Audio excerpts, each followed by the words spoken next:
Assalamualaikum warahmatullahi wabarakatuh. Halo anak-anakku semua. Pada hari ini kita akan masuk pada pembelajaran tema 1, subtema 1, pembelajaran ke-1. Subtema ke-1 ini membahas tentang alat gerak hewan.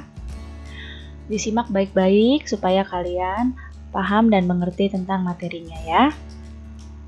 Nah, coba perhatikan di sini ada gambar. Di sini ada Pak Rudi dengan Edo. Mereka sedang berada di sebuah kandang kelinci. Nah, di sini kita lihat kelincinya Pak Rudi banyak sekali. Dan Edo sangat menyukai kelincinya Pak Rudi sampai-sampai Edo mau membantu Pak Rudi untuk memberi makan kelinci-kelincinya. Nah, coba perhatikan kelinci ini. Siapa yang tahu apa sih alat gerak kelinci itu? Ya, betul. Kelinci bergerak dengan menggunakan kaki. Nah, makhluk hidup itu memiliki satu ciri, yaitu bergerak. Jadi, salah satu cirinya makhluk hidup itu bergerak. Nah, hewan dan manusia menggunakan alat gerak untuk berpindah dari satu tempat ke tempat yang lain.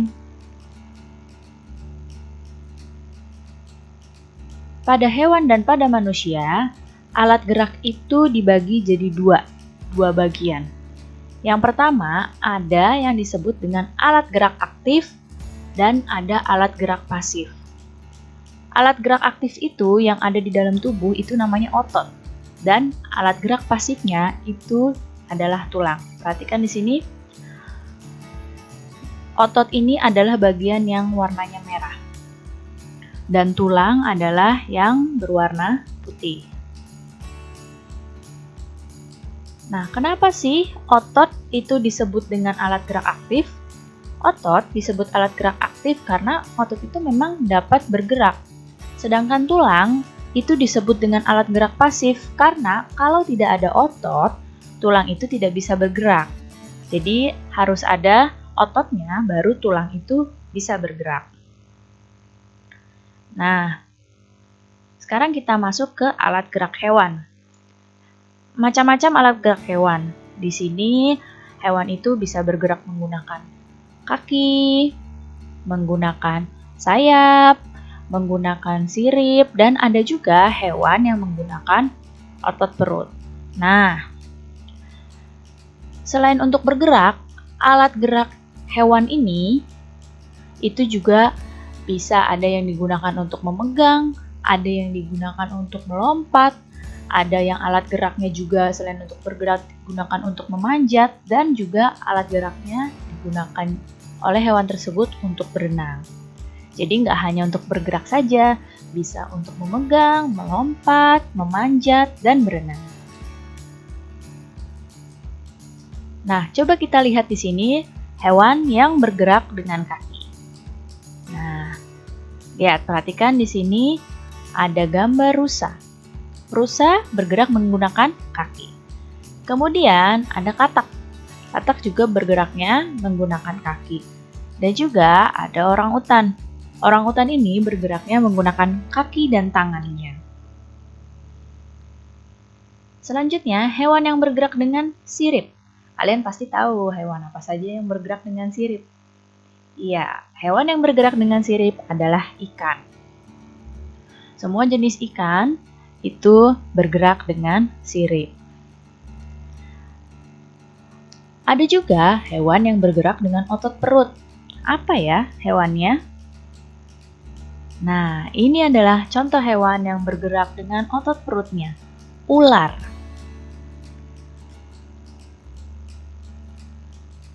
Dan ada juga hewan yang bergerak dengan sayap. Nah, hewan yang bergerak dengan sayap, di sini Ibu beri contoh lebah dan burung. Jadi, tanpa organ gerak, kita tidak bisa melakukan apapun. Begitu pula hewan. Kalau hewan tersebut tidak punya organ gerak, maka hewan tersebut juga tidak bisa melakukan apapun. Nah, Coba sekarang kita baca sebuah paragraf nih. Salah satu ciri dari makhluk hidup adalah bergerak. Secara umum, gerak dapat diartikan berpindah tempat atau perubahan posisi sebagian atau seluruh bagian dari tubuh. Makhluk hidup akan bergerak apabila ada rangsangan yang mengenai sebagian atau seluruh bagian tubuhnya. Nah, kamu masih ingat tidak apa sih ide pokok itu? Ini ada satu paragraf. Dari satu paragraf ini apa ya ide pokoknya? Nah, betul, ide pokok adalah gagasan utama dalam suatu teks. Bagaimana caranya menemukan ide pokok? Nah, yang pertama, kamu harus baca dulu teksnya itu secara keseluruhan. Jadi dibaca dulu satu paragraf tersebut. Setelah membaca paragraf tersebut, kalian tentukan yang mana kalimat utama dari teks tersebut. Cari kalimat utamanya. Setelah menemukan kalimat utamanya, nah, kalian menentukan inti dari kalimat utama tersebut karena biasanya ide pokok adalah inti dari kalimat utama. Biasanya kalimat utama itu adanya di awal atau di akhir kalimat. Ya. Dalam satu paragraf terdapat kalimat utama yang berisi ide pokok dan juga kalimat pengembang. Jadi dalam satu paragraf itu tidak semuanya kalimat pokok, tapi ada juga kalimat pengembangnya. Satu kalimat pokok dan kalimat-kalimat lain itu disebut dengan kalimat pengembang. Kalimat pengembang itu merupakan pengembangan dari kalimat utama, dari kalimat pokoknya. Nah, sekarang coba kita tentukan ide pokok dari paragraf di bawah ini. Ini paragrafnya yang tadi ya. Setelah kalian baca, di sini bisa kita tentukan bahwa kalimat pokoknya ada di awal kalimat. Yang ini kalimat pokoknya. Atau kalimat utamanya yang ini, yang Ibu lingkari dengan tanda merah. Dari kalimat utama ini, kita bisa mengambil apa sih ide pokoknya. Jadi ide pokok dari kalimat utama ini adalah ciri makhluk hidup adalah bergerak. Itu adalah ide pokoknya. Nah, kemudian yang mana yang kalimat pengembang? Kalimat pengembangnya yang Ibu beri garis. Kalimat-kalimat selanjutnya itu disebut dengan kalimat pengembang. Nah, baik, cukup sekian materi yang Ibu sampaikan. Mudah-mudahan penjelasan ini bermanfaat.